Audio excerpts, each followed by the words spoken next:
Sciatica, spondylitis అన్ని రకాల వెన్నుపూస సమస్యలు, కీళ్ల వ్యాధుల సమస్యలకు 100% శాస్త్ర పరిష్కారం కొరకు నియోకేర్ హోమియోపతి.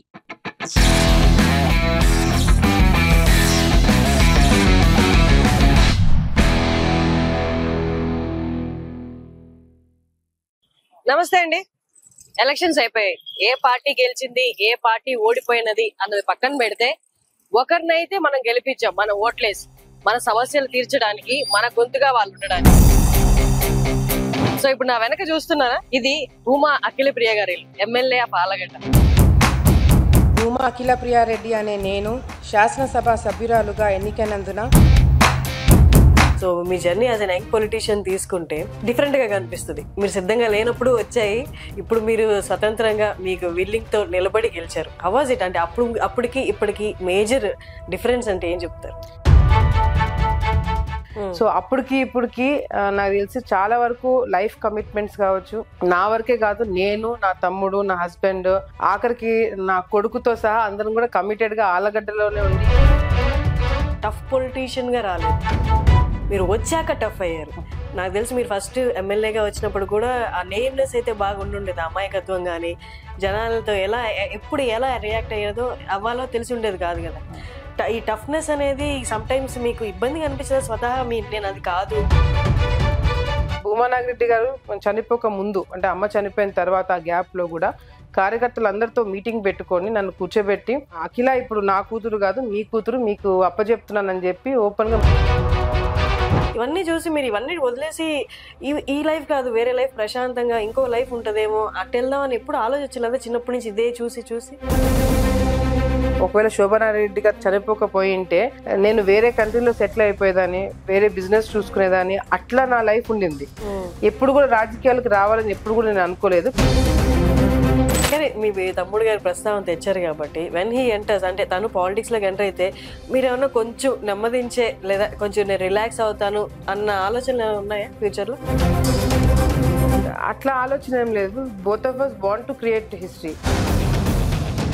కానీ మీ నెక్స్ట్ జనరేషన్ బాబుకి ఈ వాతావరణం మీకేమనిపిస్తుంది? అంటే స్వతహాగా మీకు లేదు కదా ఇట్లా ఉండాలి అని, బాబుకి ఈ వాతావరణం అంటే అదే పరిచయం చేద్దామా, ఇంకా తప్పదు కాబట్టి మీలాగే బాబుని కూడా అడ్జస్ట్ చేద్దాం అనుకుంటున్నారా? వచ్చేసాడు మాటల్లోనే. దా దా దా.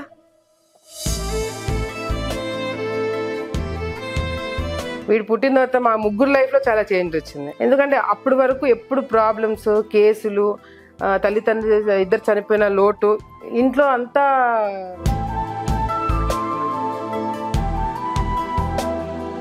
ఒక ఎమ్మెల్యే ఎలక్ట్ అయిన తర్వాత ప్రజలకు ఎంత దగ్గరగా ఉన్నారు, వాళ్ళ సమస్యల్ని ఎలా పరిష్కరిస్తున్నారు, వాళ్ళ డైలీ రొటీన్ అంటే వాళ్ళ పర్సనల్ లైఫ్, వర్క్ లైఫ్ ఎలా బ్యాలెన్స్ చేస్తున్నారో ఇవన్నీ మనం ఇవాళ దగ్గర ఉండి చూడబోతున్నాము. వన్ డే, ఇప్పుడు ఆల్మోస్ట్ వన్ డే మనం వారితోనే ఉండబోతున్నాము. వాళ్ళ సమస్యలు పరిష్కరించడం, పర్సనల్ లైఫ్ మొత్తం ఎలా ఉంటుందో ఇవాళ నేను దగ్గర ఉండి మీకు సుమన్ టీవీ ద్వారా చూపిస్తాను. మీరు కూడా నాతో పాటు లోపలికి.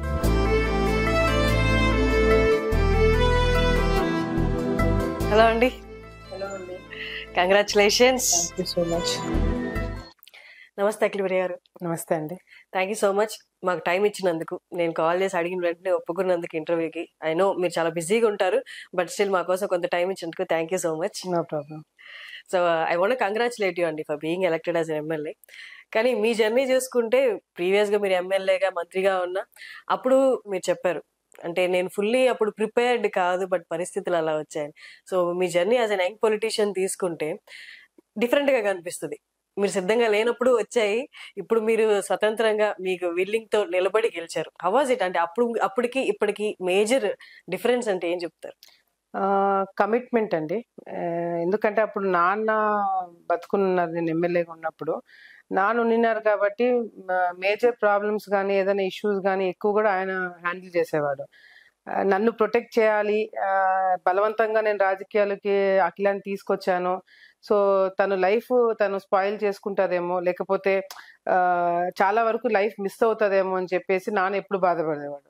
సో నన్ను ఎక్కువ ప్రొటెక్ట్ చేసే విషయంలో ఆలగడ్డ ఇష్యూస్ కూడా ఎక్కువ ఆయన హ్యాండిల్ చేసేవాడు. కానీ నాన్న చనిపోయిన తర్వాత ఆ కమిట్మెంట్ కావచ్చు, లేకపోతే ఇన్ని సంవత్సరాలు నా కుటుంబం కావచ్చు, నా కుటుంబ సభ్యుల్లో కావచ్చు, నా తల్లిదండ్రులు కావచ్చు, వాళ్ళు ఆలగడ్డని ఏ విధంగా కాపాడుకున్నారో, ఏ విధంగా చూసుకున్నారో అనేది కూడా మేము దగ్గర నుంచి చూసాము. సో వాళ్ళిద్దరు చనిపోయిన తర్వాత తల్లిదండ్రులు లేకుండా మేము ఎట్లా అనాథలం అయిపోయినాం అనే ఫీలింగ్ వచ్చిందో, కార్యకర్తలు కూడా అదే ఫీలింగ్ వచ్చింది. నాకు కార్యకర్తలు ఇలా పడిపోతారనే ఒక ఆలోచన వచ్చినప్పుడు మాత్రము నాకు నేను చెప్పుకోవడం ఒకటి, భూమా నాగిరెడ్డి, శోభా నాగిరెడ్డి కానీ వాళ్ళిద్దరు లేని లోటు కార్యకర్తలకి, ఆలగడ్డ ప్రజలకి చూపించాలంటే ఆ కమిట్మెంట్ తో నేను ఉండాలా, ఎదగాల, అది వాళ్ళకి చూపించాలనే ఒక ఆలోచనతో కూడా నేను మెంటల్ గా చాలా స్ట్రాంగ్ గా అన్ని విషయాల్లో కూడా ప్రిపేర్ అయినాను. సో అప్పటికి ఇప్పటికి నాకు తెలిసి చాలా వరకు లైఫ్ కమిట్మెంట్స్ కావచ్చు, నా వరకే కాదు, నేను, నా తమ్ముడు, నా హస్బెండ్, ఆఖరికి నా కొడుకుతో సహా అందరం కూడా కమిటెడ్ గా ఆలగడ్డలోనే ఉండి ఇక్కడే సమస్యలు చూసుకుంటూ ఇక్కడే ఉండడం జరిగింది. సో ఆ కమిట్మెంట్ అనేది అప్పటికి ఇప్పుడు చాలా పెరిగిందని చెప్పి నేను అనుకుంటున్నాను. కానీ మీరు జర్నీలో ఉండి టఫ్ అయ్యి యాజ్ అ టఫ్ పొలిటీషియన్ గా రాలేదు, మీరు వచ్చాక టఫ్ అయ్యారు. నాకు తెలిసి మీరు ఫస్ట్ ఎమ్మెల్యేగా వచ్చినప్పుడు కూడా ఆ నేమ్నెస్ అయితే బాగా ఉండుండేది, అమాయకత్వం గానీ జనాలతో ఎప్పుడు ఎలా రియాక్ట్ అయ్యేదో అవ్వాలో తెలిసి ఉండేది కాదు కదా. ఈ జర్నీ మిమ్మల్ని టఫ్ గా మార్చింది కదా, బాగా ఎదురు దెబ్బలు కానీ ఇవన్నీ. ఇప్పుడు అన్ని తెలుసుకొని మీరు ఎమ్మెల్యేగా మళ్ళీ కంటెస్ట్ చేశారు. ఇది ఎట్లా ఉంది? ఈ టఫ్నెస్ అనేది సమ్ టైమ్స్ మీకు ఇబ్బందిగా అనిపించదా? స్వతహా నేను అది కాదు కానీ టఫ్ గా ఉండాలి అనిపించినప్పుడు అది ఇబ్బంది అనిపించదా? అంటే వేరే చాయిస్ లేదు నాకు. వేరే చాయిస్ ఉంటే మేబీ డిఫరెంట్ గా ఉండిందేమో. భూమా నాగిరెడ్డి గారు, శోభా నాగిరెడ్డి గారు ఉండింటే ఆబ్వియస్లీ ఇంత టఫ్ గా ఉండాలి, లేకపోతే ఒక పోరాటం చేయాలి అనేది ఉండకపోయిండొచ్చు. వాళ్ళిద్దరు లేరు కాబట్టి ఆ జర్నీలో కూడా మీరు చెప్పినట్టుగా కూడా ఈ సిచ్యువేషన్స్ బట్టి నేను టఫ్ అవ్వడం జరిగింది. అంటే టఫ్ అవ్వడం అంటే ఆ సిచ్యువేషన్ కి ఎట్లా రియాక్ట్ అవుతే కరెక్ట్ అనేది కూడా నేను చేయడం జరిగింది. అంతేకాకుండా మీరు ఇందాక చెప్పినట్టుగా కూడా స్టార్టింగ్ లో అసలు ఏది రాజకీయం అంటే ఏంటో తెలియకుండా సడన్ గా రావడం జరిగింది. సో మీరు ఇందాక చెప్పినట్టుగా కూడా ఎట్లా మాట్లాడాలా, ఎవరితో ఏం చెప్పాలా, ఎలా ముందుకు తీసుకెళ్లాలా ఇష్యూస్ అనేది కూడా ఏది కూడా నాకు అవగాహన లేకుండే. కానీ చెయ్యాలనే ఒక ఇంట్రెస్ట్ ఎందుకునేదంటే ప్రజలకి మంచి చేయాలని ఒక ఆలోచన తప్ప వేరేది ఏవీ లేకునింది. సో అది మోటివేట్ చేసింది నన్ను, ఎట్లా ముందుకు వెళ్ళాలా, సిచ్యువేషన్స్ ఎట్లా హ్యాండిల్ చేయాలనేది కూడా అక్కడ నుంచి నేర్చుకోవడం జరిగింది. సో అప్పటికి ఇప్పుడు డెఫినెట్ గా చాలా చేంజ్ వచ్చింది. సిచ్యువేషన్స్ అని ఇంకా బాగా టఫ్ చేశాయి. రేపు పొద్దున ఏ సిచ్యువేషన్ వచ్చినా కూడా నేను హ్యాండిల్ చేయగలుగుతానన్న నమ్మకం నా మీద నాకే కాకుండా ఆలగడ్డలో ఉన్న నా కార్యకర్తలకు కావచ్చు, ప్రజలకి కావచ్చు, నన్ను నమ్ముకున్న వాళ్ళకి కావచ్చు, అది ఎక్కడైనా సరే, ఆలగడ్డనే కాదు నంద్యాల కావచ్చు, ఎక్కడైనా సరే నన్ను నమ్ముకున్న వాళ్ళు నేను హ్యాండిల్ చేయగలుగుతాను నమ్మకం ఈ రోజు నా మీద వాళ్ళకు ఉంది. అంటే ఆ సిచ్యువేషన్స్ అన్న ఆ విధంగా తయారు చేసినాయి. కానీ మీరు ఎప్పుడు లోన్లీగా ఫీల్ అవ్వలేదు ఈ జర్నీలో? చాలా సందర్భాల్లో తల్లిదండ్రులు లేని లోటు ఎవరు తీర్చలేదు అంటారు కదా. సో డెఫినెట్ గా లోన్లీనెస్ ఉంటది. బట్ లోన్లీనెస్ లో నన్ను బయటికి తీసుకొచ్చి తల్లిదండ్రుల వాళ్ళ ప్రేమ అభిమానాల నుంచి నన్ను బయటికి తీసుకొచ్చి మేము ఉన్నామనే కాన్ఫిడెన్స్ నాకు ఇచ్చింది మాత్రం ప్రజలే, ఆలగడ్డ ప్రజలు, కార్యకర్తలు ముఖ్యంగా. ఎందుకంటే భూమా నాగిరెడ్డి గారు చనిపోక ముందు, అంటే అమ్మ చనిపోయిన తర్వాత ఆ గ్యాప్ లో కూడా కార్యకర్తలు అందరితో మీటింగ్ పెట్టుకొని నన్ను కూర్చోబెట్టి, అఖిల ఇప్పుడు నా కూతురు కాదు మీ కూతురు, మీకు అప్పచెప్తున్నానని చెప్పి ఓపెన్ గా మీటింగ్ పెట్టి, మండల వైజ్ మీటింగ్ పెట్టి మా నాన్న నాకు కార్యకర్తలకు దగ్గర చేయడం జరిగింది. సో వాళ్ళిద్దరు లేని లోటు ఈ రోజు నేను ఉండగలుగుతున్నాను, నేను చేయగలుగుతున్నాను అంటే దానికి కారణము భూమా నాగిరెడ్డి గారితో, శోభా నాగిరెడ్డి గారితో ఫస్ట్ నుంచి ట్రావెల్ అవుతున్న కార్యకర్తలే. ఇప్పుడు కొత్త జనరేషన్ వస్తున్న కార్యకర్తలు కూడా మా మీద నమ్మకంతో మేము వాళ్ళని కరెక్ట్ గా గైడ్ చేయగలుగుతాము, మా అక్క అనే బాగా గర్వంగా చెప్పుకునే తగిన ఇటు ఒక ఫ్యామిలీ అనేది ఒకటి ఏర్పడింది అనమాట. సో ఇప్పుడు నేను కానీ ఎందుకు నా కొడుకు కూడా వాడు ఇక్కడే ఉంటున్నాడు, నాతో పాటు ఆలగడ్డలో ఉంటాడు. సో ఎవరైనా కార్యకర్తలు వచ్చినా ఏదైనా ఇది వచ్చినా కూడా వచ్చి నాతో పాటు కూర్చుంటాడే కానీ జనాలను చూసి భయపడి లోపలికి వెళ్ళాడు. వాడు అక్కడే ఉండాలంటాడు, అందరిని చూడాలా, కలవాలా, మాట్లాడాలా అంటాడు. సో అంటే కమిట్మెంట్ ఎట్లా ఉన్నది, మా పేరెంట్స్ చూసి మాకు వచ్చింది, మమ్మల్ని చూసి మా వచ్చే జనరేషన్స్ కి రావాలా, ఆలగడ్డకి మాకున్న కనెక్షన్ అటువంటిది. ప్రజల సంక్షేమం ఇదంతా ఓకే, మీరు అట్లా ఆలోచిస్తున్నారు బీయింగ్ అ పొలిటీషియన్. గానీ పర్సనల్ గా మీ దాకా వస్తే చిన్నప్పటి నుండి ఇవే చూడడం, పొలిటీషియన్ చూడడం, అంటే ఆలగడ్డ అంటే ఫ్యాక్షన్ ఆల్రెడీ మిక్స్ అయ్యే ఉంటది, అందులో సపరేట్ గా మాట్లాడాల్సిన అవసరం లేదు. ఇవన్నీ చూసి మీరు ఇవన్నీ వదిలేసి ఈ లైఫ్ కాదు వేరే లైఫ్, ప్రశాంతంగా ఇంకో లైఫ్ ఉంటదేమో అటు వెళ్దాం అని ఎప్పుడు ఆలోచించలేదా చిన్నప్పటి నుంచి ఇదే చూసి? నేను పాలిటిక్స్ ని, రాజకీయం ఎప్పుడు కూడా నా తల్లిదండ్రులు నన్ను దూరం చేసిందనే ఒక కాన్సెప్ట్ లో నేను చిన్నప్పుడు ఉండేదాన్ని. ఎందుకంటే నాకు ఊహ తెలియనప్పటి నుంచి కూడా నేను ఎప్పుడు బయటే, అంటే హాస్టల్స్ లోనే, ఎక్కడ పెద్దమ్మ ఇంట్లో, బంధువుల ఇంట్లో, పత్తికొండలో, అనంతపూర్ దగ్గర, లేకపోతే హైదరాబాద్ లో ఊటీలో ఇట్లా ఎప్పుడు బయట ఉండడం తోటి వాళ్ళు బిజీ ఉండడం వల్లనే కదా నా తల్లిదండ్రులు నా దగ్గర లేకుండా పోయినారనేది ఎప్పుడు నాకు మైండ్ లో ఉండేది. సో నా ఆలోచన ఎప్పుడు కూడా ఒకవేళ శోభనారెడ్డి గారు చనిపోకపోయి ఉంటే నేను వేరే కంట్రీలో సెటిల్ అయిపోయేదాన్ని, వేరే బిజినెస్ చూసుకునేదాన్ని, అట్లా నా లైఫ్ ఉండింది. ఎప్పుడు కూడా రాజకీయాలకు రావాలని ఎప్పుడు కూడా నేను అనుకోలేదు. కానీ ప్రజలకి ఏదో ఒక విధంగా సేవ చేయాలన్న ఆలోచన మాత్రం నాకు చిన్నప్పటి నుంచి ఉండింది. సోషల్ సర్వీస్ చేయడం కానీ, బ్లైండ్ స్కూల్స్ కి వెళ్ళడం కానీ, వాళ్ళకి ఏదైనా పిల్లలకి ఇవ్వడం కానీ, అట్లా చిన్నప్పటి నుంచి నాకు ఉండింది. సోషల్ సర్వీస్ మీద ఇంట్రెస్ట్ ఉండింది అనమాట. సో రాజకీయాల్లోకి వస్తే ఇంకా కొత్త పెద్ద స్థాయిలో ఇంకా చాలా మందికి చేయడానికి అవకాశం ఉంటుందని చెప్పి కూడా నన్ను కన్విన్స్ చేసుకోవడం జరిగింది. బట్ అదర్వైజ్ రాజకీయాలకు రాకపోయింటే మాత్రం లైఫ్ డెఫినెట్ గా డిఫరెంట్ గా ఉండింది. వాళ్ళిద్దరు చనిపోకపోయింటే. కానీ వాళ్ళిద్దరు చనిపోయినారు కాబట్టి బాధ్యతగా నేను తీసుకోవాల్సిన అవసరం పడింది కాబట్టి వచ్చిన తర్వాత మాత్రం ఎక్కడ కూడా నా కమిట్మెంట్ లోపం చూపెట్టలేదు. సో బట్ లైఫ్ ఎట్లా ఉంటుందో మనకు తెలియదు కదా. సో వాళ్ళిద్దరు చనిపోయిన తర్వాత లైఫ్ ఈ విధంగా నేను మర్చిపోవాల్సి వచ్చింది. కానీ మీ నెక్స్ట్ జనరేషన్ బాబుకి ఈ వాతావరణం మీకేమనిపిస్తుంది? అంటే స్వతహాగా మీకు లేదు కదా ఇట్లా ఉండాలి అని. బాబుకి ఈ వాతావరణం అంటే అదే పరిచయం చేద్దామా, ఇంకా తప్పదు కాబట్టి మీలాగే బాబుని కూడా అడ్జస్ట్ చేద్దాం అనుకుంటున్నారా? లేదంటే ఇంకా బాబు వేరుగా ఉన్నారంటే మీ చైల్డ్హుడ్ లాగే అయిపోద్ది, తను వేరుగా పెట్టాలి అంటే, వేరే హాస్టల్స్ లో స్కూల్లో పెట్టాలి అని. ఇప్పుడు ఎట్లా ఉంది, ఏం ఆలోచిస్తున్నారు తన ఫ్యూచర్ గురించి? బాబుని యాక్చువల్ గా హైదరాబాద్ కి పంపించచ్చు, స్కూల్ అక్కడ పెట్టిండొచ్చు. మా అత్తగారు మా పెద్దమ్మ వాళ్ళంతా ఉన్నారు, పెట్టచ్చు. కానీ ఇందాక చెప్పినట్టు తను దూరం పెట్టడం అనేది నేను ఉండలేకపోయాను. మా హస్బెండ్ కూడా పంపిద్దాము, ఇక్కడ ఆలోచన అంతా తన మీద పెట్టాల్సి వస్తుందేమో అని చెప్తే కూడా ఎట్లాగో కొన్ని రోజుల తర్వాత పిల్లలు చదువుకి బయటికి వెళ్తారు. ఇప్పుడైనా ఈ టైం పోతే మళ్ళీ పిల్లలతో టైం స్పెండ్ చేయడానికి ఉండదు. సో నా ప్రెషర్ వల్లనే బాబు నా దగ్గర పెట్టుకుంటున్నాను.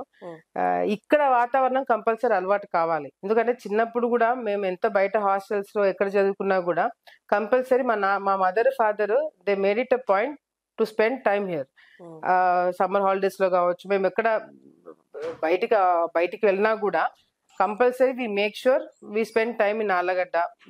మాకు ఎక్కడెక్కడ ఏమేమి ఉన్నాయి వాళ్ళందరినీ తీసుకోవడం కానీ, వాళ్ళ దగ్గరికి వెళ్ళడం కానీ, బంధువులు ఇళ్ళ కాడికి పోవడం కానీ, ఈ రిలేషన్షిప్స్ అనేది పిల్లలకి ఇప్పటి నుంచి అలవాటు చేయకపోతే మాత్రము కష్టం అవుతుంది ఫ్యూచర్ లో. I want my son to have that relations with everyone. వచ్చేసాడు మాటల్లోనే. దా ఏం పేరండి? వీరనాగిరెడ్డి. కానీ ఎప్పుడు బాబు ఎందుకమ్మా నీ చుట్టూ ఇంతమంది నన్నే పెట్టుకో దగ్గర అని ఎప్పుడు వెళ్ళడా? వీడు ఎంత కన్వీనియంట్ అంటే పుట్టినప్పటి నుంచి కూడా ఎప్పుడు కూడా ఏడవడం గాని, సతాయించడం గాని, నేను ఎక్కడికైనా మీటింగ్స్ కి పోతున్నప్పుడు నన్ను వచ్చి పట్టుకుని ఏడవడం గాని అట్లా ఎప్పుడు చేయలేదు. ఎప్పుడు నేను బయటికి వెళ్ళాలన్నా కూడా చాలా హ్యాపీగా నన్ను బయటికి పంపిస్తాడు. రోజుకి ఒక్కసారైనా నేను కనిపించాలా, అది రాత్రి ఎప్పుడు పడుకునేటప్పుడు నేను వచ్చినా కూడా సరిపోతుంది. చాలా కన్వీనియంట్ గా నా మోటివేషన్ వీడు.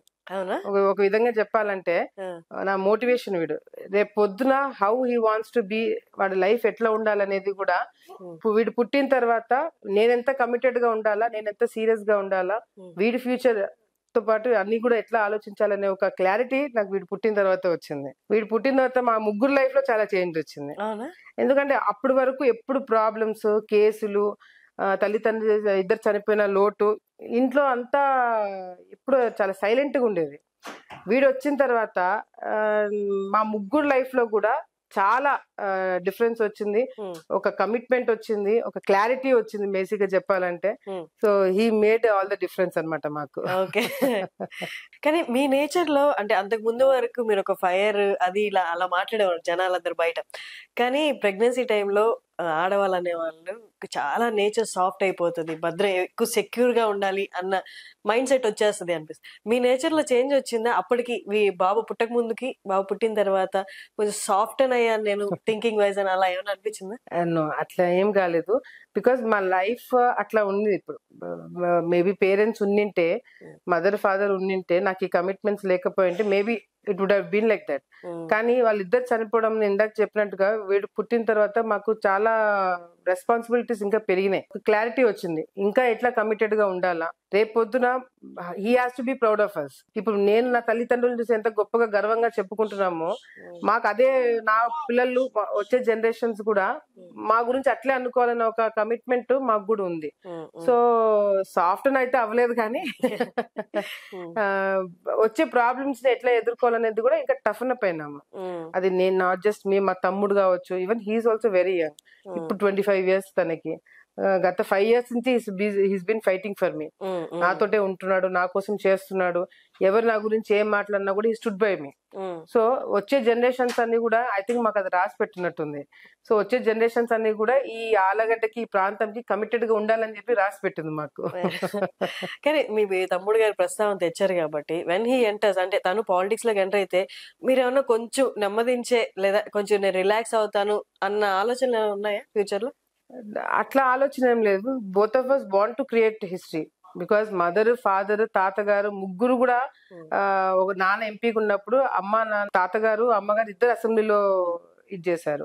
అండ్ మాకు ఇప్పుడు మాకున్న రెస్పాన్సిబిలిటీస్ ఏంటంటే నాట్ జస్ట్ ఆళ్ళగడ్డ, నంద్యాల కూడా మాకు కమిట్మెంట్ ఉంది. We will not say we will fight for the ticket, లేకపోతే మాకు అక్కడ ఏదో కావాలనేది కాకుండా కమిట్మెంట్ మాకు నియోజకవర్గంలో 2 నియోజకవర్గాల్లో మాకు కమిట్మెంట్స్ ఉన్నాయి. సో దానికి తగినట్టుగానే మేము రాజకీయాలు చేయాల్సి వస్తుంది.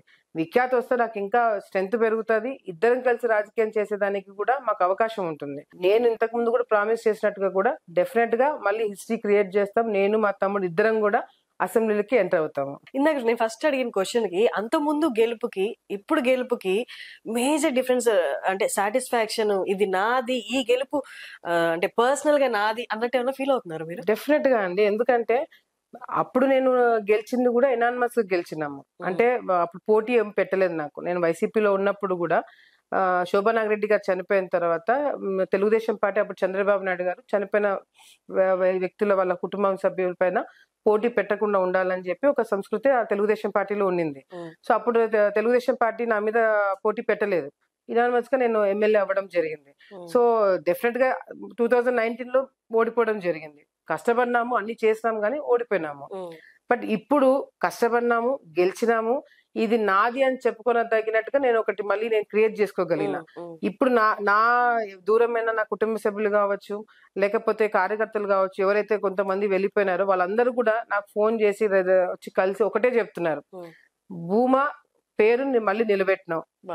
సో అది నాకు చాలా ఇంపార్టెంట్. ఎందుకంటే ఇన్ని కష్టాలు, ఇన్ని కేసులు, జైలుకి పోయి ఇవన్నీ కూడా నేను చేయడానికి కారణము నా తల్లిదండ్రుల కష్టము నేను నిలబెట్టుకోవాలా.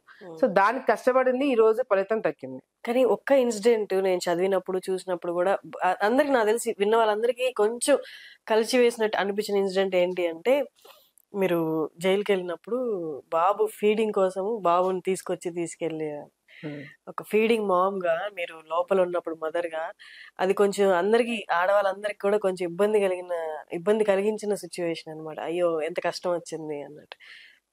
మీరు ఎలా ఫీల్ అయ్యారు? అంటే ఇమోషనల్లీ బాగా డౌన్ ఫేజ్ కదా అది. నాకు తెలిసి ఎవరికి కూడా అటువంటి ఫేజ్ రాకూడదు. ఎందుకంటే సరే నేను ఒక్కదాన్ని అరెస్ట్ అయ్యింటే మేబీ నేను అంత బాధపడేదాన్ని కాదు. ఎందుకంటే నాతో పాటు మా హస్బెండ్ కూడా అరెస్ట్ అయినారు. అండ్ బాబు అప్పుడు ఏజ్ ఎట్లా అంటే మేమిద్దరం లేకుండా ఉండలేకపోయినాడు. ఏదో నేను కానీ హస్బెండ్ కానీ ఇద్దరులో ఎవరో ఒకరు ఉంటే ఉంటాడు. ఇద్దరం లేకపోయేసరికి ఎవరితో ఉండాలా, ఎవరు చూసుకునే ఇది కూడా లేకుండింది. మా అత్తగారు ఉండినారు కానీ అంత అలవాటు లేదు. తను హైదరాబాద్ లో ఉంటారు, బాబు నా దగ్గర ఉంటారు కాబట్టి వీడు చాలా ప్రాబ్లమ్స్ వీడు కూడా పాపం ఎదుర్కొన్నాడు. ఊహ తెలియకుండానే వీడు జైలుకి వచ్చేసి నన్ను చూసి ఫీడింగ్ అయిపోయిన తర్వాత వీడిని తీసుకుపోతున్న టైంలో కూడా కానిస్టేబుల్స్ తీసుకుపోయేవాళ్ళు. లోపలికి ఎవరిని ఎంటర్ కానిచ్చేవాళ్ళు కాబట్టి లేడీ కానిస్టేబుల్స్ వచ్చేవాళ్ళు, జైలు స్టాఫ్. వాళ్ళు వీడిని బలవంతంగా తీసుకుపోతున్నప్పుడు మాత్రము ఆ సిచ్యువేషన్ ఏ తల్లికి కూడా రాకూడదని అని చెప్పి నేను ఆ రోజు అనుకోవడం జరిగింది. కానీ వీడిని తీసుకుపోతున్న ప్రతిసారి కూడా ఇటువంటి సిచ్యువేషన్స్ మళ్ళీ రాకుండా ఉండాలంటే నేను ఎదగాల, నేను కష్టపడాలా అని నేను చాలా గట్టిగా నా మనసులో నేను నిర్ణయం తీసుకోవడం జరిగింది. నా కొడుకు కావచ్చు, ఎటువంటి వాళ్ళకి కావచ్చు, తప్పుడు కేసులు పెట్టడం వల్ల ఇటువంటి సిచ్యువేషన్ వచ్చింది. నా హయాంలో డెఫినెట్ గా తప్పుడు కేసు అనేది ఉండకూడదని ఒకటి గట్టిగా నిర్ణయించుకున్నా. రెండోది, నా కొడుకు మళ్ళీ అటువంటి ప్రాబ్లమ్స్ రాకూడదు, ఫేస్ కాకూడదు అని చెప్పి కూడా నేను ఆలోచించుకోవడం జరిగింది. కానీ ఇలాంటి పరిస్థితులు రాకూడదు అనుకోవడం ఒకటి, కానీ పాలిటిక్స్ లో ఉన్నారంటేనే పొద్దున్నేస్తే పోరాటమే. అది మనం ఇంటెన్షనల్ గా ఇన్వాల్వ్ అయి చేసామా, లేకపోతే పరిస్థితులు వచ్చినప్పుడు మనం ఎదుర్కొన్నా కూడా అదొక కైండ్ ఆఫ్ కేసు లాగే మారచ్చు పరిస్థితులను బట్టి. కానీ ఇక్కడ ఉన్నప్పుడు అలాంటి పరిస్థితులు రాకుండా చూడాలి అంటే కష్టం కదా. కష్టమే, కాకపోతే వీనిది గట్టిగా తయారు చేసుకోవాలని ఒకటి, నేను వీని స్ట్రాంగ్ గా ప్రిపేర్ చేసుకోవాలా. అండ్ రెండోది కూడా, మేము మొన్నటి వరకు కేవలము ఆలగడ్డ వరకే మేము పని చేసాము, రాజకీయం చేయలేదు. రాజకీయం చేయాలనేది ఇప్పుడు మాకు అర్థమైంది. సో రాజకీయం ఎట్లా చేయాలా, మేము బయట రాజకీయం ఒకటే చూసుకుంటున్నాం, లోపల చాలా రాజకీయాలు జరుగుతున్నాయి, దాని మీద ఎప్పుడు కాన్సన్ట్రేట్ చేయలేదు. ఎవరైతే మనకి మేలు చేస్తారని చెప్పి అనుకున్నామో వాళ్ళే మాకు కీడు చేస్తారని చెప్పి ఎప్పుడు అనుకోలేదు, అటువంటి ఆలోచన రాలేదు. కాకపోతే ఇప్పుడు అందరినీ కూడా డౌట్ చేయాలా, లోపల రాజకీయాలు చూసుకోవాలనేది కూడా మాకు ఆ రోజు సిచ్యువేషన్ తర్వాత అర్థమైంది. సో అటువంటి సిచ్యువేషన్ రాకుండా చేయాలంటే మా జాగ్రత్తలు మేము ఎట్లా ఉండాలనేది కేవలం బయట శత్రువులే కాదు, లోపల శత్రువుతో కూడా ఎట్లా ఏ విధంగా ఉండాలనేది కూడా అర్థమైంది మాకు ఆ రోజు. భార్గవ్ గారు అంతకుముందు అంటే నార్మల్ గా జనాలు అనుకునేది ఆయన కొంచెం రిజిడ్ పర్సనాలిటీ అలా అనుకుంటారు, బట్ ఈ ఎలక్షన్ స్టైల్లో మాత్రం అన్ని సామాజిక వర్గాలని కలగలుపుకొని ఆయన ముందుకెళ్లారు. అంటే ఆయన సపోర్ట్ గానీ, ఆయనలో అంటే ఇప్పుడు మాకు కనిపిస్తున్న మార్పు గానీ, అంటే వాజ్ దట్ అంటే ఇంకా తప్పదు రావాలని కాబట్టి, లేకపోతే ఆయన స్వతహాగా అలా చెయ్యాలనుకుని చేసింది? యాక్చువల్ గా మా హస్బెండ్ గురించి మా మ్యారేజ్ అయిన డే 1 నుంచి కూడా ఈ మొన్నటి వరకు కూడా భార్గవ్ గురించి చాలా రూమర్స్ కానీ, తప్పుడు ప్రచారాలు కానీ, ఎట్లా మమ్మల్ని చేయాలని చెప్పి చాలా విధాలుగా ట్రై చేస్తారు. మీడియా ద్వారా కావచ్చు, కొంతమంది ఇందాక చెప్పిన లోపల రాజకీయాలు, ఎట్లా వాళ్ళని డ్యామేజ్ చేయాలనే ఒక ఉద్దేశంతో కూడా చాలా ప్రయత్నాలు చేసినారు. కానీ ఎప్పుడైతే భార్గవ్ ని దగ్గర నుంచి చూసారో, ఓ ఇది కాదు ఈయన అనేది ప్రజలకి, కార్యకర్తలకి అర్థమైంది. ఎలక్షన్ టైంలో, ఈ ఎలక్షనే కాదు గత ఎలక్షన్ లో కూడా ఆ విధంగానే భార్గవ్ కష్టపడినాడు. కాకపోతే అప్పుడు చాలా మంది మాకు దగ్గరుండి కీడు చేసిన వాళ్ళు చాలా మంది ఉండినారు, వాళ్ళని మేము గుర్తించలేకపోయినాం. ఈ ఓటమి టైంలో, ఈ 5 సంవత్సరాల ఓటమి టైంలో యాక్చువల్ గా మన వాళ్ళు ఎవరు, మన వాళ్ళు కాదు ఎవరు అనేది చాలా స్పష్టంగా మాకు అర్థమైంది. మా వెంటే ఉండి మాకు వెన్నుపోటు పొడిచిన వాళ్ళు చాలా స్పష్టంగా మాకు అర్థమైంది ఆ ఓటమి తర్వాత. సో ఈ 5 సంవత్సరాలు ఈ ఓటమి అనేది నాకు చాలా మేలైంది నా కెరియర్ లో. ఎందుకంటే అసలు రాజకీయాలు నాకు నేర్పించింది, నాకు లైఫ్ క్లారిటీ చూపించింది. ఈ 5 సంవత్సరాలు నేను పడిన ప్రాబ్లమ్స్ కావచ్చు, ఎదుర్కొనే సిచ్యువేషన్స్ కావచ్చు, ఇవన్నీ కూడా నాకు ఇప్పటి నుంచి నా కెరియర్ కి నాకు చాలా స్ట్రాంగ్ ఫౌండేషన్ అవ్వబోతున్నది. సో అట్లా నేను చూస్తున్నాను దాన్ని. అండ్ భార్గవ్ కూడా ఈ 5 years కూడా నేను కమిట్మెంట్ ఉండడం వేరు, నేను కమిట్మెంట్ ఉండేలాగా చేసింది కూడా భార్గవే. నాకు ఎటువంటి ఫ్యామిలీ ఆబ్లిగేషన్స్ పెట్టలేదు, బాబు ఆబ్లిగేషన్స్ పెట్టలేదు, ఇన్లాస్ ఆబ్లిగేషన్స్ లేవు. ఎక్కడ కూడా నాకు ఆబ్లిగేషన్స్ పెట్టకుండా యాజ్ ఎ లీడర్ నువ్వు ఏం చేయాలో చెయ్యన్నాడు. Not as a Bhuma Nagireddy కూతురుగా కావచ్చు, శోభా నాగిరెడ్డి కూతురుగా కాదు, నువ్వు ఇప్పుడు ఆలగడ్డ ప్రజలకి నువ్వు ఒక లీడర్వి, నువ్వేం చేయాలో నువ్వు చెయ్యి, వీ విల్ ఫాలో యూ, నువ్వు నిర్ణయం తీసుకో, మేమందరం ఫాలో అవుతామని నన్ను ఒక లీడర్ గా తను ముందు పెట్టడం జరిగింది. అది నాకు చాలా ప్లస్ అయింది. అది చేయకపోయింటే నాకు ఈ ఆలగడ్డలు ఈ సిచ్యువేషన్ కూడా ఉండేది కాదు. దగ్గర నుంచి కార్యకర్తలు భార్గవ్ ఒక భూమా నాగిరెడ్డికి అల్లుడుగా కాకుండా ఒక సామాన్య భూమా కార్యకర్తగా పనిచేశాడని చెప్పి కార్యకర్తలకు అందరికి కూడా అర్థమైంది. బీయింగ్ యంగ్ విమెన్ పాలిటిషియన్, ప్రతిపక్షాల్లో గానీ, లేకపోతే మన పార్టీలో వాళ్ళే గానీ, లేకపోతే మన చుట్టూరు ఉన్న వాళ్ళే గానీ, మీరు ఎమ్మెల్యేగా పోరాడి గెలిచారు, ఎలక్షన్ లో పార్టిసిపేట్ చేసి గెలిచారు అన్న పొలిటీషియన్ కంటే ముందు ఫిమేల్ అనే ట్యాగ్ పెడతారు.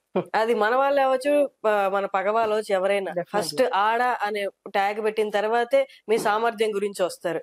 ఇది మీరు ఎన్నిసార్లు ఎమ్మెల్యేగా చేసినా, మంత్రిగా చేసినా ఆ ట్యాగ్ అనేది మారుతుందా, మారిందా, మారబోతుందా?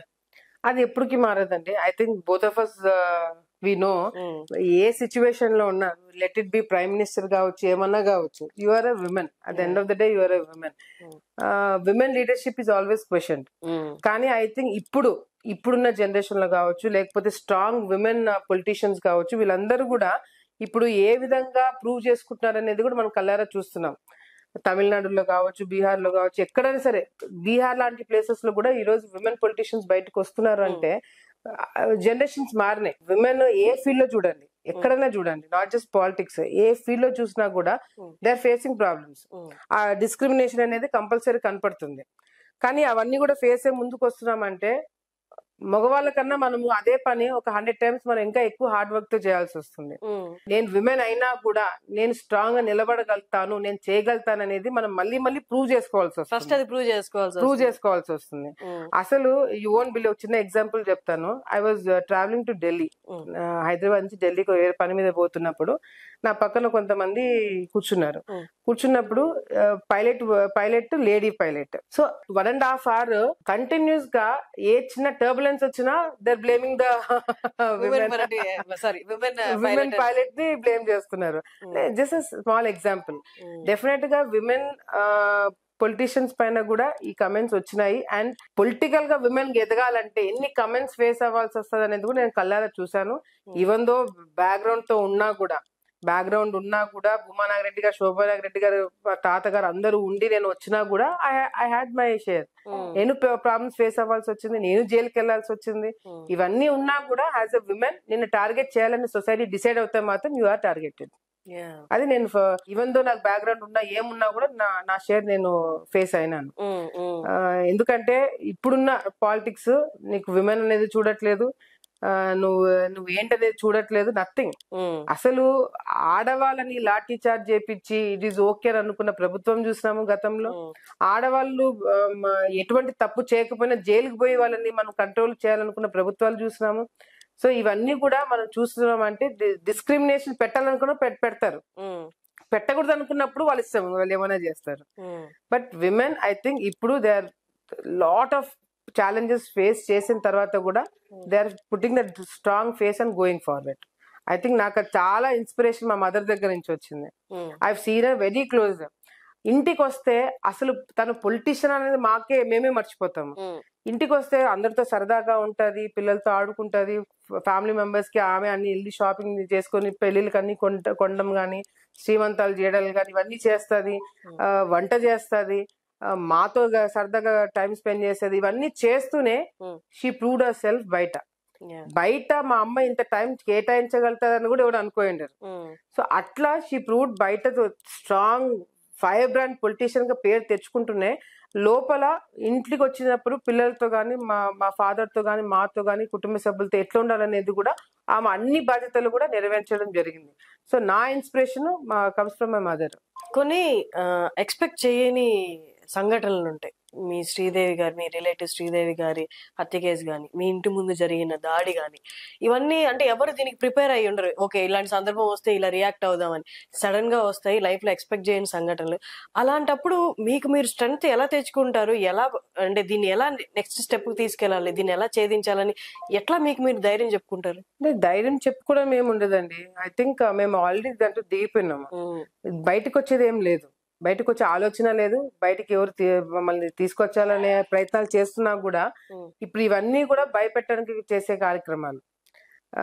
ఇప్పుడు మా ఇంటి ముందు జరిగిన ఇన్సిడెంట్ ఒకటి ఉంది. వాళ్ళు నిజంగా పోలీస్ డిపార్ట్మెంట్ వాళ్ళు యాక్షన్ తీసుకోవాలనుకుంటే ఈ పాటికి చాలా స్ట్రిక్ట్ యాక్షన్ తీసుకునే వాళ్ళు.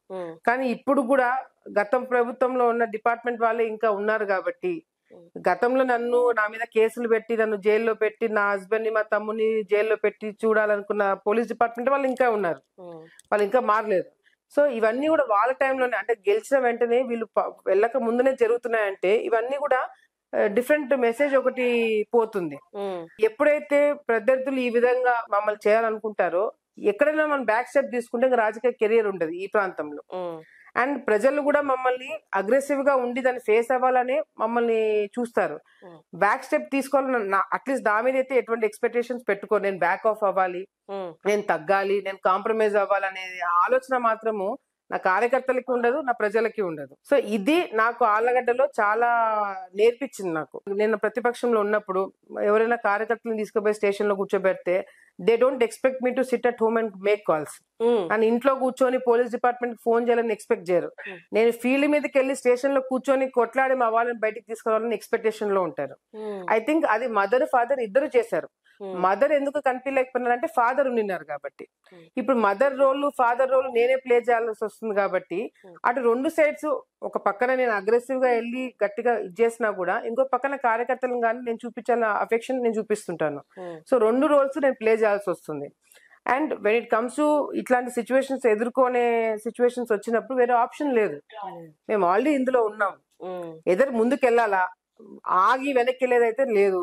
కంపల్సరీ ముందుకు ఎదుర్కోవాలా. ఇట్లాంటి వాళ్ళని మనము ఎప్పటికప్పుడు స్టాప్ చేసుకుంటూ రావాలా. అది ముందుకు వెళ్లాల్సిన పరిస్థితి తప్ప బ్యాక్ ఆఫ్ అయ్యే పరిస్థితి లేదు. శ్రీదేవి గారి కేసులో ఏదైనా పురోగతి గానీ స్టేటస్ ఏంటి ఆ కేసు విషయం? శ్రీదేవి గారి కేసు మాది చాలా బాధాకరమైన విషయం అండి. ఎందుకంటే శ్రీదేవి గారు ఆ విధంగా ఆమెని కక్ష కట్టి ఆమెను చంపుతారని ఎవరు ఎక్స్పెక్ట్ చేయలేదు. గొడవలు ఉన్నాయి వాళ్ళకి ఫ్యామిలీ మెంబర్స్ కి. ఏవి సుబ్బారెడ్డి వాళ్ళంతా ఒకటే ఫ్యామిలీ కాబట్టి ఎక్స్పెక్టేషన్స్ మేము ఇట్లా జరుగుతారని ఎప్పుడు అనుకోలేదు. ఎందుకంటే 20 years నుంచి ఉండినాయి గొడవలు జరుగుతున్నాయి, వాళ్ళకి మధ్యన ఇష్యూస్ జరుగుతున్నాయి కానీ ఎప్పుడు కూడా ఇటువంటి ఆలోచన చేస్తారని కూడా ఎప్పుడు అనుకోలేదు. అండ్ రెండోది వచ్చేసి శ్రీదేవి గారు మొన్న ఎలక్షన్స్ కి నాతో పాటు చాలా కష్టపడి తిరిగింది పాపం. ఈవెన్ దో వాళ్ళ హస్బెండ్ డయాలసిస్ చేసుకుంటూనే తను వచ్చి నాతో పాటు టైం స్పెండ్ చేసి కార్యకర్తలందరినీ కలిసి ఇంకా ఏం చేయొచ్చు అని చెప్పి ఫస్ట్ టైం తిరుగుతుంది కాబట్టి అవన్నీ చేయడం జరిగింది. ఇందులో విచిత్రమైన విషయం ఏంటంటే చంద్రబాబు నాయుడు గారు నాకు ఫోన్ చేసినప్పుడు, ఎలక్షన్స్ హడావిడిలో ఫోన్ చేసినప్పుడు, ఏవి సుబ్బారెడ్డి పరిస్థితి ఏంటి, నువ్వు ఎట్లాగో దూరం పెట్టేసినాం కదా, అతన్ని ఆలగడ్డలు ఇన్వాల్వ్ కావద్దని చెప్పినాము, చాలా క్లారిటీకి చెప్పేశామమ్మా. కానీ ఎవరికైతే ఏవి సుబ్బారెడ్డి కాకుండా ఎవరైతే వాళ్ళు ఉన్నారో, ఒకవేళ నువ్వు దగ్గర తీసుకునే పరిస్థితి ఉంటే వాళ్ళందరినీ దగ్గర తీసుకొని చెప్పి నాకు సార్ చెప్పడం జరిగింది. ఎందుకంటే ప్రతి ఒక్క ఓటు ఇంపార్టెంట్, ప్రతి ఒక్కరు మనకి ఆ టైంలో ఇంపార్టెంట్. సార్ ఆ మాట చెప్పినప్పుడు నాకు శ్రీదేవి గారు వీళ్ళందరూ కూడా వాళ్ళతో నాకేమి, యాక్చువల్ వాళ్ళు ఏవి సుబ్బారెడ్డి బంధువులు, నాకు బంధువులు కాదు. అయినా కూడా వాళ్ళందరినీ కూడా దగ్గర తీసుకోవాలనే ఒక ఆలోచనతో వాళ్ళు కూడా నాతోటి నా మీద నమ్మకంతో ఉన్నారు. నేను మంచి చేస్తానని వాళ్ళకి కూడా తెలుసు. నేను ముందు స్టెప్ తీసుకున్నాను. వాళ్ళకి ఏదైనా అవసరం ఉన్నప్పుడు, నేను గతంలో మంత్రి ఉన్నప్పుడు ఉపయోగపడ్డాను. వాళ్ళకు చిన్న చిన్న పనులు కావాలంటే చేసి పెట్టాము, అవన్నీ చేశాం కాబట్టి ఆ చనువుతో వాళ్ళందరినీ కూడా నేను దగ్గర తీసుకోవడం జరిగింది. కానీ దగ్గర తీసుకోవడమే తప్పైందా అనేది ఈ రోజు నాకు బాధేస్తుంది. ఈరోజు దగ్గర తీసుకోవడం వల్లనే కదా తను వచ్చి నా కోసం ప్రచారం చేసింది. దగ్గర తీసుకోవడం వల్లనే కదా వాళ్ళకి గెలిచిన తర్వాత నేను ఆమెకి ఇంకా మంచి చేస్తాననే ఒక ఆలోచనతో ఆ ఈర్ష్యతో ఆమెను చంపేసినారు. సో ఒక విధంగా చూడాలంటే అది చేయడం వల్ల తప్పైందని చెప్పి ఈ రోజు నాకు అనిపిస్తుంది. బట్ ఏదైనా సరే వాళ్ళ కుటుంబంకి నేను గట్టిగా వాళ్ళకి చెప్పడం జరిగింది. టిల్ ఎండ్ వరకు నేను వాళ్ళకి సపోర్ట్ చేస్తాను, వాళ్ళకి న్యాయం చేస్తాము. ఎందుకంటే సపోర్ట్ అనేది డిఫరెంట్ గా మళ్ళీ మీడియాలో వస్తుంది కానీ న్యాయం చేస్తాను. ఎందుకంటే తల్లిని పోగొట్టుకుంటే ఆ బాధ ఎట్లుంటుందో మాకు తెలుసు. ప్లస్ వాళ్ళ ఫాదర్ పరిస్థితి అస్సలు బాగలేదు. అతని మీద కూడా అటాక్ జరిగింది. He's a patient, he's already a patient. Dialysis చేసుకుంటున్నాడు, చాలా వీక్ ఉన్నాడు. అతను ఆల్రెడీ పేషెంట్. అతని పరిస్థితి బాగాలేదు. తల్లి చనిపోయిన తర్వాత తండ్రిని ఆ విధంగా చూసుకుంటూ ఉండడం అనేది అదొక నరకం. సో వాళ్ళ కుటుంబాన్ని ఆదుకోవడం కాకుండా వాళ్ళకి న్యాయం జరిగేంత వరకు లోకేష్ అన్న గారితో సార్తో కూడా నేను కోఆర్డినేట్ చేసుకొని వాళ్ళకి న్యాయం జరిగేటట్టు చేస్తామని చెప్పినాము. డెఫినెట్ గా పోలీస్ డిపార్ట్మెంట్ ఇప్పుడున్న వాళ్ళైతే అంతా గతంలో వాళ్ళకి పనిచేసిన వాళ్ళే, వైసీపీ దాంట్లో 2 వైసీపీ నాయకులు కూడా ఉన్నారు. సో వాళ్ళకి పనిచేసిన వాళ్ళు కాబట్టి అందులో నుంచి బయటకు ఎట్లా తప్పించుకోవాలని చెప్పి వాళ్ళు కూడా గట్టి ప్రయత్నాలు పోలీస్ డిపార్ట్మెంట్ ఇప్పుడున్న వాళ్ళు ఆలగడలు ఇంకా చేస్తూనే ఉన్నారు. నేను ఓపెన్ గా చెప్తున్నాను, ఎందుకంటే వీళ్ళందరూ కూడా ఎవ్రీవన్ గతంలో వైసీపీ నాయకులు బాగా ఇష్టపడి వెతికి మరి వీళ్ళని నేర్పించుకున్నారు. వాళ్ళు ఇంకా ఉండడం తోటి ఇవన్నీ ఇన్సిడెంట్స్ కూడా వీళ్ళున్నప్పుడే జరుగుతున్నాయి. సో అవన్నీ కూడా సార్ దృష్టికి తీసుకెళ్ళడం జరుగుతుంది. ఈ ఫ్యాక్షన్ అనేది తగ్గించి కలుద్దాం అన్న స్టెప్ మీరే ముందు తీసుకున్నారు కదా చంద్రబాబు నాయుడు గారు చెప్పడంతో. కానీ అంతకు ముందు ఎప్పుడు అనిపించలేదా ఇవన్నీ ఎందుకు అని? లేదా ఇప్పుడు చంద్రబాబు నాయుడు గారి పిలుపు కూడా వచ్చింది, సపోర్ట్ కూడా వచ్చింది, అక్కడి నుంచి కూడా పాజిటివ్ వచ్చింది కాబట్టి ఆ బలంతో ముందుకెళ్ళి అలాగే ఎర్రగెల్ల పుల్లారెడ్డి గారితో కూడా కలిసి మీరు ప్రచారం చేయడం, ఇవన్నీ కూడా ఈ ఫ్యాక్షన్ ని తగ్గించడానికి మీరు ముందు అడిగేశారనే చెప్పొచ్చా? చూడండి, ఫ్యాక్షన్ చేయాలనే అసలు ఆలోచన ఎవరికి నాకే కాదు, నాకు తెలిసి ఏ నాయకుడు కూడా ఇప్పుడున్న సిచ్యువేషన్స్ లో ఫ్యాక్షన్ చేయాలనే ఆలోచన ఎవరికి ఉండదు. ఎందుకంటే ప్రజలు యాక్సెప్ట్ చేయరు. గతంలో ప్రజలకి ఫ్యాక్షన్ లీడర్లు అంటే ఒక క్రేజ్ ఉండేది, ఒక హీరోయిజం గా చూసేవాళ్ళు. కానీ ఇప్పుడు అందరు చదువుకున్న వాళ్ళు. ఇంతకుముందు మీడియా అంత లేదు అవేర్నెస్, ఇప్పుడు మీడియా అవేర్నెస్ పెరిగింది. పిల్లలందరినీ కూడా చదివించే వేలో వెళ్తున్నారు కాబట్టి ఎవరు కూడా ఫ్యాక్షన్ అనేది యాక్సెప్ట్ చేయరు. అది ఒక న్యూసెన్స్ కింద చూస్తున్నారు. ఇప్పుడు ఫ్యాక్షన్ ఎంకరేజ్ చేయాలనే ఆలోచన ఎవరికి లేకపోయినా కూడా, కానీ ఏదైతే ఆ వర్గం ఉంటది, వర్గపోరు ఉంటది కదా, ఆ వర్గాలని అందరిని కలిపే ఆలోచనలో పార్టీలు ఉన్నాయి ఇప్పుడు. కానీ ఎక్కడైతే అవసరం ఉందో వర్గాలను మేము ఎక్కడ కూడా వాళ్ళని కాంప్రమైజ్ కామని చెప్పము. అది మాకు బ్యాక్ ఫైర్ అవుతుంది. ఎందుకంటే చాలా వాళ్ళ కుటుంబ సభ్యుల్ని పోగొట్టుకొని ఉంటారు, వాళ్ళు ఆస్తి నష్టం జరిగింటది. మేము అధికారంలో లేనప్పుడు చాలా మంది ఊరు వదిలేసి వెళ్ళిపోయే పరిస్థితులు వచ్చినాయి. సో చాలా వరకు డ్యామేజ్ అయింది. కాబట్టి నిజంగా అంటే బాగా ఇబ్బంది పడిన కుటుంబాలను అయితే కాంప్రమైజ్ కామని మేము ఎక్కడ కూడా చెప్పలేము కూడా. కానీ కొంతమందిని తీసుకోవడానికి అవకాశం కూడా ఎందుకు, మనం ఇప్పుడు మీరు ఇరగల రాంపుల్లారెడ్డి వాళ్ళ ఫ్యామిలీ ఇదే అన్నారు కాబట్టి రాజకీయాలు ఇప్పుడు అట్లా లేవు. మేము ఎంత ఇది చేయాలన్నా పార్టీలు ఆ విధంగా లేవు ఇప్పుడు. అండ్ ఇది ఎప్పుడో గతంలో జరిగినవి. ఇప్పుడు ఆ వర్గపోరు తగ్గించాలన్నా, మేము గెలవాలన్నా, మేము గెలిచి బిగ్గర్ పిక్చర్ చూస్తున్నాము. ఇప్పుడు ఈయనను కలుపుకోవడం వల్ల నాకేం థ్రెట్ లేదు, లేకపోతే ఈయన కలుపుకోవడం వల్ల నన్ను కలుపుకోవడం వల్ల ఆయనకేం థ్రెట్ లేదు. మా ఇద్దరికి కామన్ ఇది, మేము గెలవాలా, వాళ్ళు ఓడిపోవాలా. ఎందుకంటే వాళ్ళ వల్ల వీళ్ళు నష్టపోయినారు, ఇరగల రాంపుల్లారెడ్డి వాళ్ళు నష్టపోయినారు. సో ఆ బిగ్గర్ పిక్చర్ చూస్తున్నామే తప్ప నువ్వేంటి మాతో కలిసేది, నేనేంటి నీతో కలిసేది అనే ఆలోచనలు ఇప్పుడు ఎవరు కూడా లేరు. మారిపోయింది, సిచ్యువేషన్స్ మారిపోయినాయి. బట్ కొన్ని చోట్ల మాత్రం కాంప్రమైజ్ కామని మేము చెప్పలేము. మా మీద పార్టీ ఎంత ప్రెషర్ పెట్టినా కూడా కొంతమందితో మేము కలవలేము, కొంతమంది యాక్సెప్ట్ చేయరు అది. సో ఇంకా వర్గపోరు ఉంది, డెఫినెట్ గా ఫ్యాక్షన్ అయితే లేదు. కానీ అంటే చంపుకోవడాలు అట్లా నువ్వు ఎదురు పడితే చంపుకోవడాలు ఫ్యాక్షన్స్ లేవు. కానీ వర్గపోరు అయితే ఉంది. ఆ వర్గపోరుని మాత్రం డెఫినెట్ గా మా వర్గానికి ఎటువంటి వాళ్ళు గట్టిగా ఒకటి నమ్ముతారో దాన్ని బట్టి మేము ఫాలో అవ్వాల్సి వస్తుంది. కానీ మీ ఫాలోవర్స్ కానీ మీకు దగ్గర ఉండే వాళ్ళందరూ కూడా మీకు మినిస్టర్ ఎక్స్పెక్ట్ చేస్తున్నారు. కానీ రాంపుల్లారెడ్డి గారికి మీరు మినిస్టర్ అయితే వాళ్ళు మీకు సహాయం చేశారు కాబట్టి, ఎలక్షన్స్ టైంలో పరస్పర సహాయం చేసుకున్నారు కాబట్టి, ఒకవేళ మీకు మినిస్ట్రీ వస్తే మీరు వారికి సహాయం చేస్తారని వాళ్ళు ఎక్స్పెక్ట్ చేస్తున్నారు. రాంపుల్లారెడ్డి గారితో నేను ఎలక్షన్స్ క్యాంపెయినింగ్ టైంలో వాళ్ళతో ఇంటరాక్ట్ అవ్వడం జరిగింది. మేము కలిసి కూర్చొని కొన్ని విషయాలు మాట్లాడుకోవడం జరిగింది. ఇక్కడ కూడా వీ నెవర్ ఫెల్ట్ అన్కంఫర్టబుల్. అంటే ఏదో నేను ఎందుకు చేయాలా, వాళ్ళని చేస్తే వాళ్ళు ఏదో ఎదిగిపోతారు, ఏదో చేస్తారనే ఆలోచన నాకు లేదు. జెన్యున్ గా వాళ్ళు నాకు హెల్ప్ చేశారు, జెన్యున్ గా దే పార్టిసిపేటెడ్ ఎక్కడైతే వాళ్ళు హెల్ప్ చేసినారు. సో దానికి తగినట్టుగానే రేపు పొద్దున నాకు వాళ్ళకి ఏదైనా చేయడానికి అవకాశం వస్తే డెఫినెట్ గా వాళ్ళు put in a word. Okay. And me followers మీరు ఎక్స్పెక్ట్ చేసినట్టు మినిస్టర్ ఆలగడ్డ నుంచే కాదు, చాలా మంది నాకు ఫోన్లు చేసి మీకెందుకు రాలేదు, మీకు ఎక్స్పెక్ట్ చేసాం, మేము మీకు వస్తుందని చెప్పి గట్టిగా నమ్మినామమ్మా అని ఆలగడ్డ కావచ్చు, నంద్యాల కావచ్చు, ఎక్కడో రాజమండ్రిలో కూర్చున్న వాళ్ళు కావచ్చు, చాలా మంది నాకు ఫోన్లు చేయడం జరిగింది వాస్తవంగా. కానీ అదంతా నా మీద ఉన్న అభిమానం మాత్రమే. ఎందుకు చెప్తున్నానంటే ఈ 5 years నేను నా స్ట్రగుల్ చూశారు, నేను పార్టీకి ఎంత కమిటెడ్ గా ఉన్నానో చూశారు. చంద్రబాబు నాయుడు గారు అరెస్ట్ అయినప్పుడు నేను ఆమెను నిరాదీక్ష చేయడం చూసినారు. లేకపోతే పోలీస్ డిపార్ట్మెంట్ ఏదైనా ప్రాబ్లం వచ్చినా ఎక్కడ కూడా తగ్గకుండా నాకు ఏ టాస్క్ ఇచ్చినా కూడా పార్టీ నేను చేయడం జరిగింది. ఎవరి మీదకి నేను మాట్లాడాలన్నా కూడా సబ్జెక్ట్ మాట్లాడేదాన్ని, వ్యక్తిగతంగా విమర్శలు లేకుండా ఒక హుందాతనంగా 5 years పోరాటం చేసి నేను బయటకు వచ్చినాను. ఆ అభిమానంతో అది గుర్తించిన వాళ్ళు నాకు మినిస్టర్ వస్తారని ఎక్స్పెక్ట్ చేశారే తప్ప నాకైతే మనసులో, ఎందుకంటే ఇది చాలా పెద్ద ఆబ్లిగేషన్. ఇప్పుడు చంద్రబాబు నాయుడు గారు కావచ్చు, లోకేష్ అన్న గారు కావచ్చు, ఇప్పుడు కూటమి ఉంది, ఎన్డీఏ ప్రభుత్వం కాబట్టి 2 పార్టీలు కూడా న్యాయం చేయాలి. ఎవరైతే నమ్ముకొని వచ్చినారో పవన్ కళ్యాణ్ గారు కావచ్చు, లేకపోతే బీజేపీ కావచ్చు, ఇప్పుడు చాలా మంది వ్యక్తులు ఉన్నారు కాబట్టి ఆబ్లిగేషన్స్ చాలా మందిని సాటిస్ఫై చేసే దాంట్లో ఆబ్లిగేషన్స్ ఉన్నాయి. కాబట్టి మేము కూడా కొంతమందిని ఎక్స్పెక్ట్ చేయలేదు, అందులో నేను కూడా ఈ టైంలో అయితే నేను ఎక్స్పెక్ట్ చేయలేదు. ఓకే. కానీ డెవలప్మెంట్ వైజ్ గా వస్తే ఇప్పుడు రాయలసీమలో ఉన్నంత అంటే ఫాలోవర్స్ ఎలా ఉంటారు అంటే కత్తి పట్టుకోవడానికైనా రెడీ, అలా చచ్చిపోవడానికి కూడా రెడీగా ఉంటారు ఒకరిని నమ్మున్నప్పుడు.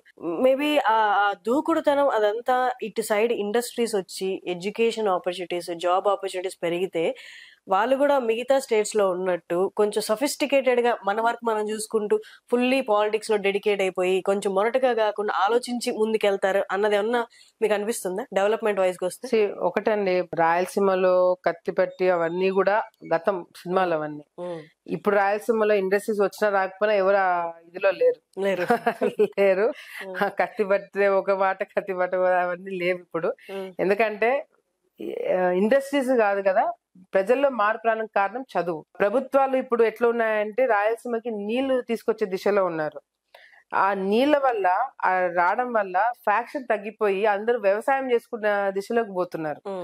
నా ప్రాంతంలోనే రుద్రవరం ఈ ప్రాంతం అంతా కూడా ఫుల్ ఫ్యాక్షన్ గతంలో చాలా అంటే చాలా, మీరు ఇందాక చెప్పిన కన్నా డబల్ ఫ్యాక్షన్ జరిగేవి. చూసుకుంటే చంపుకున్న వాళ్ళు, ప్రత్యర్థులు ఎదురైతే బాంబులు వేసుకునే స్థాయిలో కొన్ని మండలాలు ఉండేవి. ఎప్పుడైతే తెలుగు గంగ ఛానల్ మా వైపు నుంచి వెళ్ళిందో, ఎన్టీ రామారావు గారు తెలుగు గంగ ఛానల్ పెట్టించినారో ఆ ప్రాంతంలో కూడా బ్రహ్మాండంగా పంటలు పండున్నాయి.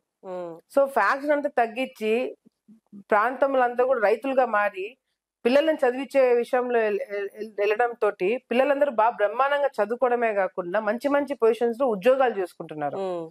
సో ఇవన్నీ కూడా కేవలం ఆ చదువుతోనే మార్పులు వచ్చినాయి. అండ్ అఫ్ కోర్స్ మీడియా, ఇప్పుడు మీడియా ఎక్కడన్నా ప్రతి ఒక్కరు రిపోర్టర్సే. ఎక్కడైనా చిన్న ఇన్సిడెంట్ జరిగితే ఫోన్ పట్టుకుంటారు, తీస్తారు, టీవీలలో వేస్తారు. ఆ టీవీలలో వేసే ఏం జరుగుతుందంటే ఇంట్లో కూర్చున్న వాళ్ళు బంధువులు కూడా ఓయమ్మ వీళ్ళు ఇంత పెద్ద ఇదా అని చెప్పి అనుకోవడంతో ఆ ఫీలింగ్ తగ్గిపోవాలని చెప్పి చాలా మంది ఫ్యాక్షన్ కి దూరం అయిపోతున్నారు.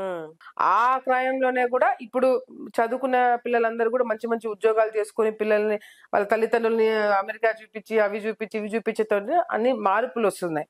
సో రాయలసీమకి పరిశ్రమలు ఇప్పుడు చంద్రబాబు నాయుడు గారు ఉన్నారు, కియా మోటార్స్ తీసుకొచ్చినారు, సోలార్ తీసుకొచ్చినారు, ఎయిర్పోర్ట్ తీసుకొచ్చినారు కర్నూలుకి, ఈ సీడ్ హబ్ పెడుతున్నారు. నంద్యాల ప్రాంతంలో డెవలప్మెంట్ జరిగింది, అన్ని ప్రాంతాల్లో కూడా డెవలప్మెంట్ జరిగింది. ఇవన్నీ కూడా మార్పు వస్తుంది అనమాట. సో గతంలో ఉన్న ఫ్యాక్షన్ ఆలోచనలు కావచ్చు, లేకపోతే ఆ పాత ఆలోచనలు కావచ్చు, ఎక్కడ కూడా ఇప్పుడు కనిపించవు మనకి. ఇప్పుడు మా ప్రాంతంకి ఏం కావాలా, మా ఊరికి ఏం కావాలా, నా ఇంటికి ఏం కావాలా, నా కొడుకుకి ఏం కావాలా, నాకేం వస్తుంది అనేది మాత్రమే చూస్తున్నారు ఇప్పుడు. అది ఇచ్చిన వాళ్ళకే నమ్మి ఓట్లు వేస్తున్నారు. అసలు రూట్ కాజ్ అనేది ఏదైతే ఉందో, నీళ్లు, ఉద్యోగం, అది ఎప్పుడైతే మొదలైందో మిగతా అన్నిట్లో మార్పు వచ్చేస్తుంది. సరే అండి, ఓకే. మనం ఇప్పుడు కొంచెం అటెళ్ళి మాట్లాడదాం. మీ నెక్స్ట్ వర్క్ ఏదైతే ఉందో జనాలకు దగ్గరగా ఉండి వాళ్ళు పరిష్కారాలు చేయడం కానీ అది ఒక్కసారి చూపిద్దాం మన ఛానల్. భార్గవేమో చెప్పినాడు, వచ్చినాడా ఇట్లా ఏదో శేఖరన్న అన్యాయం చేస్తాడు, ఇట్లా భయపడిస్తున్నాడు అని చెప్పి ఏదో చెప్పినాడు. ఎవరు? ఆ పిల్లోడు నల్లగట్లు ఎవరు తోలుకొచ్చిన అంటే నేను పిలిపిస్తలే, పిలిపించి గట్టిగా చెప్తాను.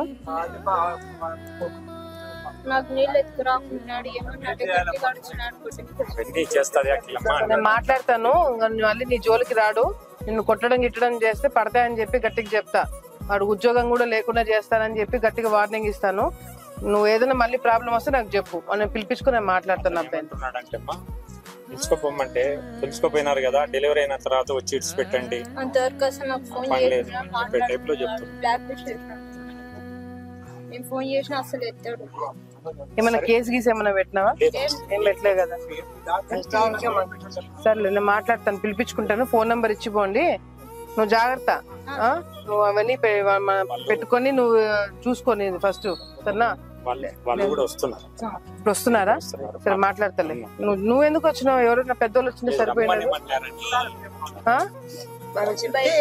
పని చేయాలని ఇంట్లో కూడా మాట్లాడుతున్నారు. అవన్నీ మస్తుగా చెప్తారులే. కొట్టడం ఏం ఇప్పుడు ఎవడు ఆడవాళ్ళు కొట్ట ఊరుకుంటున్నారేం ఇప్పుడు? ఎవడు ఊరుకుంటారు ఇప్పుడు? సర్లే నువ్వు చూసి కూర్చోపో, కూర్చొని వాళ్ళు రాగానే మాట్లాడతా.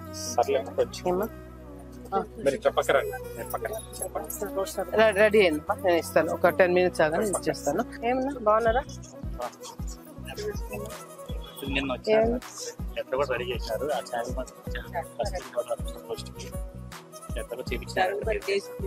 నీకు ఇప్పించారనా? అదా ఒకసారి మన వాళ్ళతో మాట్లాడి చేపిస్తారమ్మా. ఉండండి, ఏం తొందర ఏం లేదు కదా. ఎవరు నేను సంతకం పెడుతున్నా కదా ఎవరికైనా వచ్చేది. కొద్దిగా ఆగండి, అందరితో మాట్లాడలేదు కదా, మళ్ళీ లేకపోతే లేనిపోయిన డిస్టర్బెన్స్ వస్తుంది. ఒక 2 రోజులు ఆగండి, నేను మాట్లాడి పెట్టిద్దాం. ఐ థింక్ నిద్ర లేసే ముందే వెళ్ళిపోయేదాన్ని, వాడు పడుకున్నతో వచ్చేవాళ్ళం.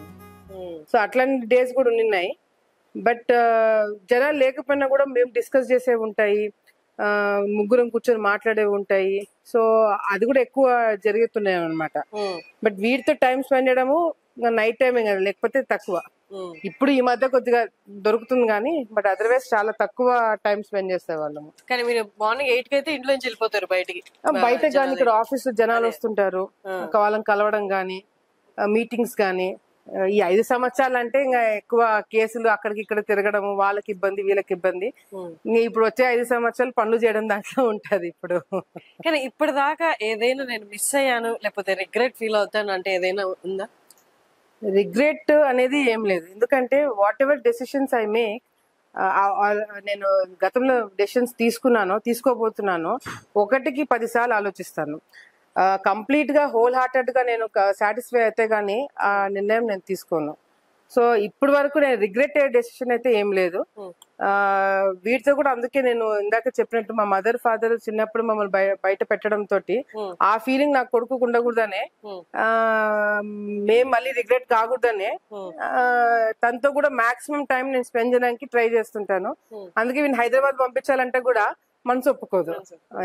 ఏదైనా మిస్ అయింది బాగా ఇప్పటికి, అది నిద్రలో తలుచుకున్నా గానీ బాధేస్తుంది, బాగా మిస్ అయిన సిచ్యువేషన్ ఏదైనా ఇది ఉండుంటే బాగుంటుంది నా లైఫ్ లో?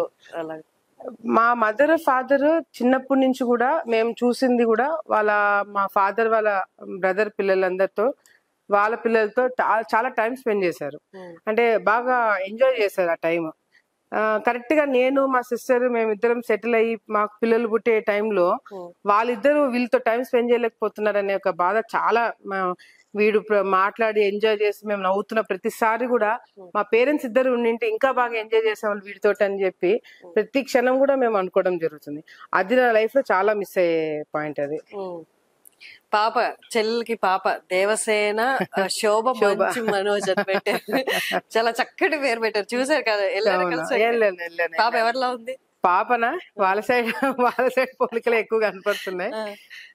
బట్ వెరీ హ్యాపీ, ఎందుకంటే పిల్లలు పుట్టినప్పుడు దే బ్రింగ్ ఫ్యామిలీస్ టుగెదర్.